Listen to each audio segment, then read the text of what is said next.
My name is Joshua Kinchin. I'm the Senior Director of Product Development for U.S.Kids Golf.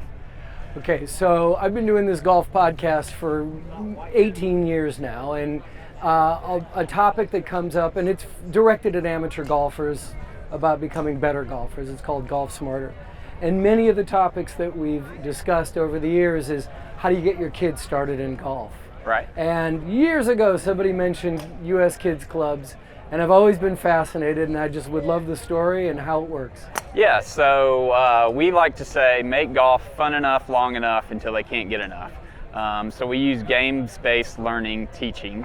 So we use different kind of games, be it chip-tack-toe or cow pasture pool, or different little chipping games and putting games and different games to really get kids engaged in playing the game of golf.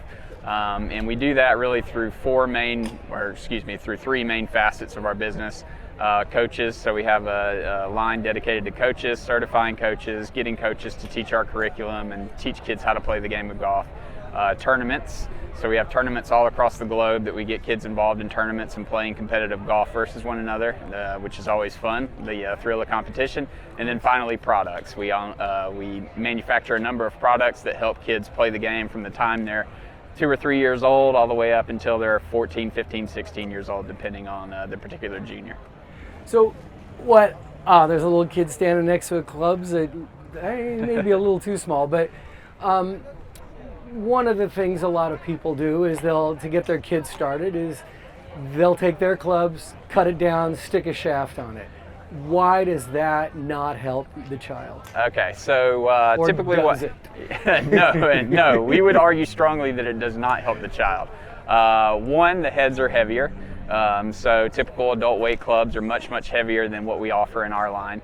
We have head weights that are very light, anywhere from 30% lighter all the way down to 5% lighter, so all our head weights are lighter. Our shafts are also much more flexible, and anytime you take a shaft and cut it down, you're effectively making it stiffer. So you take an adult club shaft that's already too stiff for the kid, and then you cut it down and make it effectively stiffer than even the adult is playing. Now you're trying to get a kid to get that ball up in the air, create that excitement, enjoyment of the game. It's going to be very, very difficult. So we strongly recommend against that. Our clubs all have lighter head weights, more flexible shafts. They're easier to hit. They get the ball in the air. It gives the kids some positive feedback, and then they enjoy the game and want to keep playing it. And what age do your clubs, or what size child do your clubs start the fitting? So technically, I guess they start the fitting with a club that you can swing and hit at 36 inches. So 36, about 3 feet, is about where we would start kids swinging a club with our 36-inch yard club. 3 years old? Three Yeah, and a half years three old? or 4 years old. Right. Yep. What we found is that kids grow on average between 2.5 and 3 inches per year. Both boys and girls grow almost identically pace to pace until they're about 14, and then the boys start to outtake the girls. So with that being said, because they're growing that 2.5 to 3 inches per year, all our sets are divided into 3-inch height increments. So we start at 36, then go to 39, 42, so forth and so on until we get to 66, which technically fits a kid that's anywhere from 5'6" to 5'9". And that's our tallest, largest set. Once they grow out of that, their swing speed is approaching 100 miles an hour. They're getting over 5'9". They typically transition into adult clubs at that point. You said an interesting thing in the middle of that. You said grow out of that. So I know parents of young children, and a lot of time they're sharing clothes, so no one has to go out and buy new clothes all the time, and they're passing it along. Right. If you buy a set of U.S.Kids Club for your children when they're 4 years old, and they get hooked on it, but now they're growing rapidly, am I going to be required to buy a new set of clubs every time they grow 3 inches? So we do have a trade-in, trade-out program. So you can trade in your clubs for some retail value. We'll apply that then to the new purchase and help offset some of that initial cost.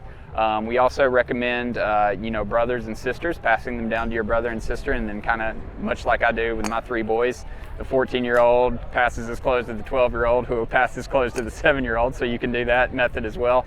Or last case resort, you can always sell them on eBay or some other secondary market, try to recoup your value that way, and then use that to buy the new set.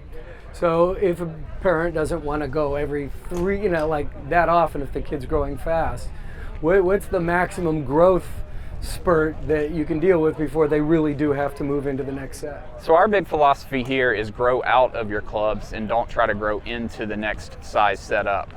So lighter is faster, and so the shorter clubs and the sets that are progressively in the smaller size sets are going to be lighter than the longer, heavier, taller clubs.